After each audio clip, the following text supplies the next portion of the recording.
Introduction to Songs of Innocence by William Blake. Structure, Summary, Analysis. Hello and welcome to the discourse. The very first poem of the illustrative poetic collection Songs of Innocence by William Blake is titled Introduction. In this poem, the poet explains the purpose and inspiration behind the poetry that he wrote for the book. Songs of Innocence is the first part of the later enlarged poetic collection Songs of Innocence and Experience, the two contrary states of the human soul. The whole theme of the poetic collection is that though a human being is innocent and pure during his infancy and childhood, he is prone to corruption and falls into the corrupt ways of the world as he grows old. Songs of Innocence is written in a pastoral setup. In the introductory poem, the narrator is described as a piper. He is happily piping when he sees a child on a cloud. The child asks him to pipe a song about a lamb, and when he does sing, the child weeps on hearing it. Again, the child asks the piper to sing, and he sings the same song.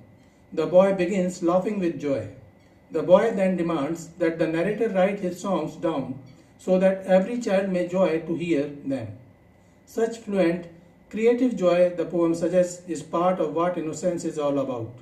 But darker notes in the poem reminds reader that childlike innocence must also confront a world of pain and suffering. Contrasting the figure of the piper of Songs of Innocence, the introductory figure of Songs of Experience is the bard. Structure of Introduction to Songs of Innocence. The poem is written in the form of a lyric. It is a 20-line poem set in 5 quatrains, 4 lines each. Some of these quatrains are written in heroic stanza form. The poem is written in trochaic tetrameter. There is no fixed rhyming scheme. Stanzas 1 and 4 follow the ABAB pattern, while stanzas 2, 3 and 5 use an ABCB pattern. This nursery rhyme shape suits a poem of childlike glee and creative inspiration. It is the frontispiece of Songs of Innocence and works as the preface of the collection, giving a brief idea of the whole collection. In Hear Thy Voice, Introduction to Songs of Experience, the speaker describes his conversation with the bard. Introduction to Songs of Innocence is structured as a dialogue between the narrator and the boy of vision, which is described by the narrator to his audience. The poet has used imagery, symbolism, allusion, repetition, and metaphor in the poem. Summary of Introduction to Songs of Innocence, stanza 1 and 2, lines 1 to 8. Piping down the valley wild, piping songs of pleasant glee, on a cloud I saw a child, and he laughing said to me, pipe a song about a lamb, so I piped with merry cheer. Piper pipe that song again, so I piped, he wept to hear.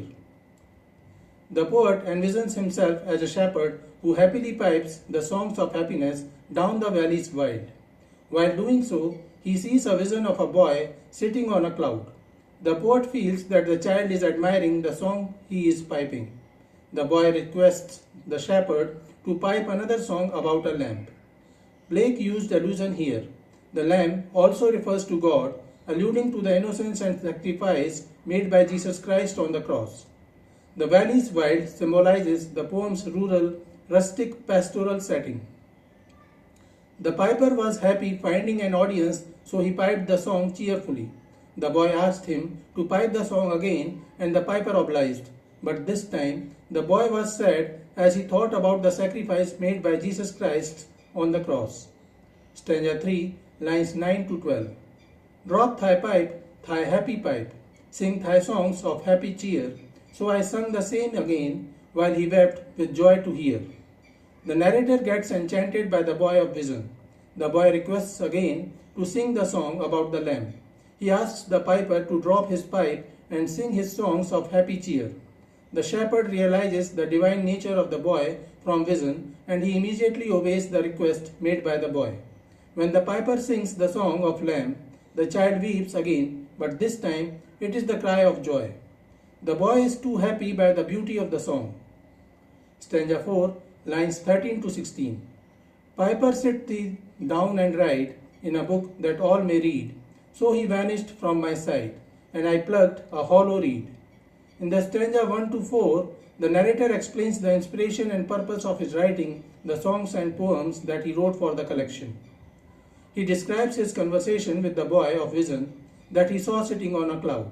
This conversation ends in the fourth stanza.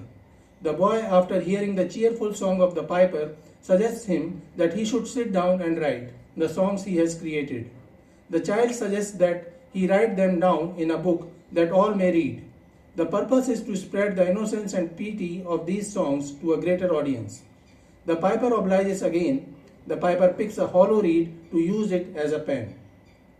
Stanza 5, lines 17 to 20. And I made a rural pen, and I stained the water clear, and I wrote my happy songs, every child may joy to hear. The piper picked up a hollow reed and used it as a rural or not sophisticated pen. He used the clear water as stained ink. Here the poet used allusion again. Using the reed for a pen and stained water for the ink alludes to the act of creation to nature. The easily acquired tools provided by the natural world serve to emphasize the spontaneity of the works in Songs of Innocence. The narrator explains his purpose is to let every child have the joy of hearing these songs of innocence. The poet also employed parallelism in the poem. The shepherd's progression from piping to singing and finally to writing parallels the poet's own progression from inspiration, the music, to the initial composition of the poem, the lyrics, and finally the creative act of putting the words in poetic form. So this is it for today. We will continue to discuss the history of English literature. Please stay connected with the discourse. Thanks and regards.